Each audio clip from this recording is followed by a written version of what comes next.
ٹک talk میں ایک video پر لکھا تھا کہ قرآن کہتا ہے کہ جو عورت آپ کو پسند ہو آپ اس سے نکاح کر لو. تو یہ بات قرآن سے واقعی ثابت ہے؟ آپ وضاحت کریں. قرآن کہتا ہے جو تمہیں پسند ہو ان سے نکاح کر لو، کہتا ہے قرآن. یہ ٹک ٹاک پہ بعض دفعہ صحیح باتیں بھی لکھی ہوئی ہوتی ہیں، لیکن سوال پیدا ہوتا ہے وہ کیوں کرے گی آپ سے؟ پسند تو آپ کو ہر دوسری ویڈیو میں لڑکی آ رہی ہوتی ہے، ٹک ٹاک پہ تو دیکھتے ہی اس چکر میں، تو اگلی تھوڑی کرے گی، اس کو تھوڑی آپ پسند آ رہے ہو. یہ تو بہت ہی خوش قسمت لوگ ہوتے ہیں جن کو جو کسی کو پسند کریں اور اتفاق سے وہ بھی ان کو پسند کر لے. ایک بات تو یہ قرآن میں واقعی یہ لکھا ہے ما طاب لکم من النساء، جو عورتیں تمہیں پسند آئیں ان سے نکاح کرو. ہم تو چیخ چیخ کے تھک گئے نا کہ دوستیاں مت کرو، گرل فرینڈ مت بناؤ اور چیٹنگ بیٹنگ مت کرو ان سے. تو ایک سیکنڈ یہ بات کمپلیٹ کرو پھر آپ. تو نکاح کرو ان سے. یہ تو اللہ تعالیٰ بھی کہتے ہیں، ہم بھی اللہ ہی کے کہنے کی وجہ سے چیخ چیخ کے تھک گئے بھائی کہ شادی کرو، شادی کو پروموٹ کرو. کیوں موت آتی ہے تمہیں شادی کرتے ہوئے؟ لیکن پسند کا مطلب کیا ہے یہ سمجھو. مولانا اشرف علی تھانوی رحمۃ اللہ علیہ جو تھے نا، بہت ہی خاندانی عالم تھے، بہت زبردست. ان کی کتابوں میں ایسی علمیت ہے، آپ بیان القرآن ان کا ترجمہ پڑھیں نا اور باقی ترجمے پڑھیں، آپ کہو گے یہ جو بیان القرآن کا ترجمہ ہے نا، یہ ایسا معلوم ہوتا ہے الہامی ہے. یہ ایسا معلوم ہوتا ہے کہ یہ کوئی اللہ کی مدد شامل حال تھی. بہت ساری ہم جب ترجمے دیکھتے ہیں نا تو عربی کا مفہوم اردو میں ادا کرنا بڑا مشکل ہوتا ہے مفسر کے لیے، بڑا مشکل ہوتا ہے. مولوی تھانوی رحمۃ اللہ کا علم بھی تھا اور اللہ نے جو ان کی جو سینس تھی نا وہ بہت زیادہ تھی. یہ اس وقت کے لوگ بھی گواہی دیتے تھے. ان سے مشکل سوال، آئی کیو لیول بہت ہائی تھا ان کا. ایک ہندو ان کے پاس آیا اپنے پنڈت کو لے کر اور اعتراض کیا کہ آپ بتائیں کہ جب آپ بولتے ہیں تو آپ کو بولنے کے لیے ایک آلے کی ضرورت ہے جس کو زبان کہا جاتا ہے، تو اللہ نے کلام کیا کہ نہیں کیا؟ حضرت مولانا تھانوی فرمایا ہاں اللہ نے کلام کیا جو قرآن ہے. تو کہا پھر اللہ کی بھی زبان ہے کیا؟ زبان کے بغیر تو کلام ہو نہیں سکتا. تو اللہ کے پاس بھی کوئی تو پارٹ ہوگا نا، کوئی عضو ہوگا، جبکہ آپ کہتے ہیں اللہ اعضاء سے پاک ہے. تو فوراً انہوں نے جواب دیا کہ ہم زبان سے بولتے ہیں. زبان کس سے بولتی ہے؟ کہ زبان کو بولنے کے لیے کوئی آلہ چاہیے ہے بھائی؟ اس نے کہا بھی زبان تو خود بولتی ہے. انہوں نے کہا اللہ بھی خود ہی بولتا ہے. تو بہت زیادہ حاضر جواب تھے، وہ بہت زیادہ حاضر جواب تھے. تو ان کا جو بیان القرآن ترجمہ ہے نا، میں کوئی اس لیے نہیں کہہ رہا کہ مولانا تھانوی ہمارے اکابر میں سے ہیں یا علماء دیوبند میں سے ہیں. لوگوں نے تو آج کل یہ ان الفاظ کو ایک وہ بنا دیا ہے، یعنی ایسا بنا دیا ہے کہ کوئی بھی اس طرح کا کوئی لفظ استعمال کرے نا تو ایسا بنا دیا کہ جیسے پتہ نہیں کوئی فرقہ پرست ہے یہ. تو مولانا اشرف علی تھانوی رحمۃ اللہ علیہ کا ترجمہ دیکھو اور 20 ترجمے دیکھو آپ. جس کے پاس علم ہوگا اس کو اندازہ ہو جائے گا ایسا خاندانی ترجمہ ہو نہیں سکتا. وہ صرف بریکٹ میں ایک لفظ کا اضافہ کرتے ہیں جس سے یہ پتا چلتا ہے کہ یہ میں نے بریکٹ میں یہ میرا اضافہ ہے، لیکن اس ترجمے کا مفہوم بہت واضح ہو جاتا ہے. ایک مثال دیتا ہوں، قرآن مجید کی آیت ہے وَوَجَدَكَ ضَالًّا فَهَدَىٰ. یہ ہے ضالًا کا مطلب اردو میں گمراہی. ضالًا کا مطلب کیا ہے؟ ضال کہتے ہیں گمراہ کو نا. تو قرآن کہتا ہے وَوَجَدَكَ ضَالًّا، اے نبی ہم نے آپ کو ضال پایا، فَهَدَىٰ ہدایت دے دی. ہم نے آپ کو ضال پایا اور پھر ہم نے آپ کو کیا دے دی؟ ہدایت دے دی. اب عربی میں جو ضال ہے نا وہ والا نہیں ہے جو اردو میں جس کو ہم گمراہ کہتے ہیں. عربی میں اس کا مفہوم کیا ہے؟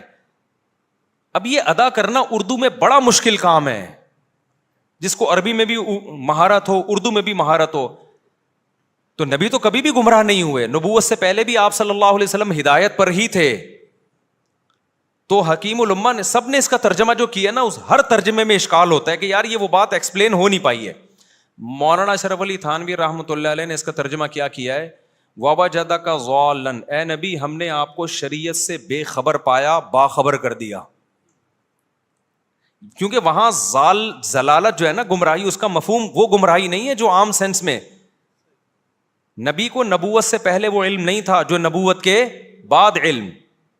تو شریعت کے احکام سے آپ بے خبر تھے. گمراہ پہلے بھی نہیں تھے، بعد میں بھی نہیں تھے. پہلے بھی توحید پرست تھے، پہلے بھی سیدھے راستے پر تھے، پیغمبر پیدائشی سیدھے راستے پر ہی ہوتے ہیں, شریعت کے تفصیلی احکام معلوم نہیں تھے, اس کو قرآن نے ضلالت سے تعبیر کیا ہے. اور ہدایت کا مطلب وہ نہیں جو کسی کافر کو یا کسی گنہگار کو ہدایت ملتی ہے وہ توبہ کرتا ہے. یہاں ہدایت کا مطلب کیا ہے کہ اور یعنی جو تفصیلی احکام ہے نا شریعت کے, جو آپ کو معلوم نہیں تھے وہ بتا دیے. تو ایسا خاندانی ہر جگہ ایسا ہی آیتوں میں, اے نبی ہم نے آپ کو شریعت سے بے خبر پایا باخبر کر دیا. کتنے دو لفظوں میں وہ سمندر کو کوزے میں سمیٹ دیا. تو ہر جگہ یہی ہوتا ہے. اب یہ جو آیت ہے نا, فن کی ہو ما طاب لکم من النساء, اے ایمان والو تم نکاح کرو جو عورتیں تمہیں پسند آئیں. اب پسند کا فوراً مفہوم یہ ہوتا ہے جو خوبصورت لگے, یہی مطلب ہوتا ہے نا. بھائی آپ کہہ رہے ہو مجھے بڑی پسند ہے وہ لڑکی, کیا مطلب شکل اچھی ہے, یہی مطلب ہوتا ہے نا. مولوی تھانوی رحمۃ اللہ نے اس کا ترجمہ پسند سے نہیں کیا, بلکہ اس کا ترجمہ ایسے کیا ہے, قوسین میں ڈال دیا جو کسی بھی مصلحت سے تمہیں, آگے لکھا مناسب لگے. نہیں آئی بات سمجھ میں؟ پسند کا مطلب جس کی طرف تمہاری اٹریکشن ہو, تو اٹریکشن کا ترجمہ کیا جو تمہیں مناسب لگے, اور قوسین میں ڈال دیا کسی بھی مصلحت سے, یعنی مناسب لگے, اٹریکشن ہو. اٹریکشن کی بہت ساری وجوہات ہوتی ہیں, خوبصورتی بھی وجہ ہو سکتی ہے, یہ وجہ بھی ہو سکتی ہے کہ بھائی وہ خوبصورت نہیں ہے, بیوہ ہے, عمر زیادہ ہے, لیکن ثواب بھی ایک وجہ ہو سکتی ہے, بھائی ثواب میں آخرت میں کمانا چاہتا ہوں اس لیے میں اٹریکٹ ہوں اس کی طرف. بعض دفعہ یہ ہوتا ہے یار اس کے یتیم بچوں کو پالوں گا, میرے پاس اور تو کوئی نیکی نہیں ہے تو چلو اس بہانے سے شادی کر لیتا ہوں, یہ بھی اٹریکشن کا ذریعہ بن سکتی ہے. بعض دفعہ آپ کو پسند نہیں, آپ کے ابا کو پسند ہے, آپ کہتے ہو چلو میرے ابا کی بہو بن جائے گی, میں ابا کی خاطر یہ نکاح کر لیتا ہوں. تو بیسیوں مصلحتیں ہو سکتی ہیں کسی کی طرف مائل ہونے کی. بعض دفعہ یہ بھی وجہ ہوتی ہے خوبصورت ہے بھائی میں اس سے نکاح کروں گا تو میں زنا سے بچوں گا, ادھر ادھر جانے سے بچ جاؤں گا. تو بیسیوں, اب یہ سمندر کو کوزے میں بند کر دیا انہوں نے. تو قوسین میں لکھا جو کسی بھی مصلحت سے تمہیں, آگے بریکٹ بند, پسند ہو, یہ مناسب لگے. تو مناسب لگے طابہ کا ترجمہ ہے, اور کسی بھی مصلحت کا مطلب یہ اس میں عموم ہے, مناسب لگنی چاہیے. کہ وجہ کیا ہے یہ تم خود فیصلہ کرو. نہیں یہی بات سمجھ میں؟ تو اس لیے یہ جو اللہ میاں نے کہا نا جو تمہیں پسند آئے ان سے شادی کرو, اس کا مطلب صرف شکل کا اچھا ہونا نہیں ہے, اس میں بیسیوں چیزیں ہیں. آخرت بھی آپ کے سامنے ہو سکتی ہے. بعض دفعہ انسان کہتا ہے مجھے میچور, دیکھو حضرت جابر بن عبداللہ نے جب شادی کی نا تو وہ بڑی عمر کی خاتون سے کی جو طلاق یافتہ تھیں یا بیوہ تھیں. ہمارے نبی نے فرمایا کنواری سے کیوں نکاح نہیں کیا, صحیح بخاری کی حدیث. انہوں نے فرمایا یا رسول اللہ میری چھوٹی چھوٹی بہنیں ہیں, میری چھوٹی چھوٹی بہنیں ہیں, اور میری والدہ کا انتقال ہو گیا ہے.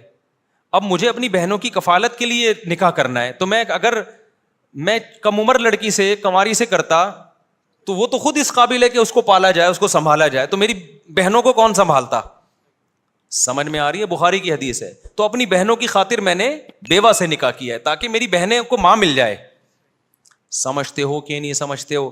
تو وہ بھی ما طاب لکم من النساء میں شامل تھیں. حضرت جابر کی اٹریکشن ان کی طرف اس بیس پہ نہیں ہو رہی کہ وہ بہت خوبصورت ہیں یا کم عمر ہیں, بلکہ اس بیس پہ ہو رہی ہے بھائی میرا سب سے بڑا مسئلہ یہ کہ میری چھوٹی چھوٹی بہنوں کو کوئی پالنے والی خاتون گھر میں مل جائے, تو وہ میچور عورت ہی پال سکتی ہے, تو وہ ما طابہ میں یعنی پسندیدہ عورتوں میں داخل ہیں. وہ سمجھتے ہو کہ نہیں سمجھتے؟ اس لیے میں جب ترجمہ پڑھتا ہوں نا تو بیان القرآن ہی پڑھتا ہوں, اس کے علاوہ کوئی ترجمہ نہیں پڑھتا. اور اس میں ٹو دا پوائنٹ بات ہے, صرف قرآن حل ہوتا ہے اس میں, ادھر ادھر نہیں جاتے. مولوی تھانوی رحمۃ اللہ علیہ کی عادت ہے, بعض تفسیروں میں ایسا ہوتا ہے نا کہ اردو تفسیروں میں بھی اللہ کی بات کم ہوتی ہے, جو مفسر ہے نا اس کی اپنی باتیں بہت زیادہ ہوتی ہیں. ہر مفسر نے نا ایک خاص ذہن رکھ کے تفسیر کی ہوتی ہے. دیکھو یہ چیزیں علماء جانتے ہیں جن کو قرآن کا پتہ ہوتا ہے, ترجمے کا. عوام کو نہیں پتہ چلتا یہ فرق. بعض دفعہ یہ ہوتا ہے کہ آپ کا ایک مائنڈ پہلے سے بنا ہوا ہے, آپ ہر آیت کو اسی پہ لے کے جا رہے ہوتے ہو. یہ تفسیر کا صحیح طریقہ نہیں ہے, کیونکہ اس میں اللہ کی مراد پیچھے رہ جاتی ہے, آپ کی مراد آگے. آج کل کے بہت سارے اسکالرز نے جو قرآن کے ترجمے کیے ہیں یا ماضی قریب کے اسکالرز نے, ان کا پہلے سے ایک ذہن تھا کہ ہم نے عوام کا یہ ذہن بنانا ہے, تو ہر آیت کو اس پہ لے کر گئے ہیں. وہ مولانا اشرف علی تھانوی رحمۃ اللہ علیہ کے بیان القرآن کا یہ کمال ہے کہ انہوں نے بالکل نیوٹرل ہو کے کہ میرا مائنڈ کیا کہتا ہے, میں کیا چاہتا ہوں, اس کو بالکل نہیں. انہوں نے کہا قرآن جو کہہ رہا ہے نا وہ ایکسپلین کرنا ہے.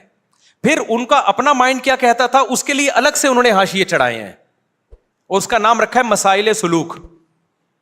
نہیں یہی بات سمجھ میں؟ تاکہ یہ پتہ چل جائے بھائی یہ تفسیر نہیں ہے, تفسیر تو یہیں تک ہے, باقی یہ میرے دماغ میں جو ٹیکنیکل پوائنٹ آ رہے ہیں کہ اس سے یہ بھی ثابت ہوتا ہے, یہ بھی, وہ بالکل الگ کر کے لکھے انہوں نے, تاکہ تفسیر اور ان کے اپنا جو مائنڈ تھا وہ دونوں آپس میں وہ مرج نہ ہو جائیں آپس میں.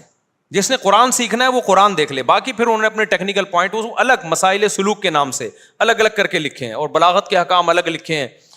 تو اس لیے لیکن وہ عوام کی سمجھ میں نہیں آتی وہ ترجمہ, کیونکہ گاڑی اس میں عربی اردو ہے, لیکن اردو میں عربی کے الفاظ اور عربی کی اصطلاحات بہت زیادہ ہیں, تو وہ علماء کے لیے بہترین ہے.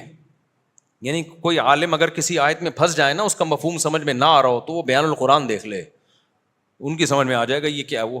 پھر وہ اشکالات بھی کر رہے ہوتے ہیں, کوئی آیت ایسی نہیں ہے جس پر اشکال ہو رہا ہو اور مولانا اشرف علی تھانوی رحمۃ اللہ علیہ نے اس اشکال کو نہ اٹھایا ہو اور اس کا خاندانی جواب نہ دیا ہو. یعنی آدمی کہتا ہے یار اس آیت پر یہ اشکال ہوتا ہے, اس کا کیا جواب ہوگا, تو وہ ترجمے کے بعد نا پھر نیچے خود اشکال لکھا ہوتا ہے انہوں نے, اور پھر اس کا جواب لکھا ہوتا ہے, اور جواب بھی ایسا ٹو دا پوائنٹ, ایسا خاندانی ہٹو بچوں قسم کا جواب.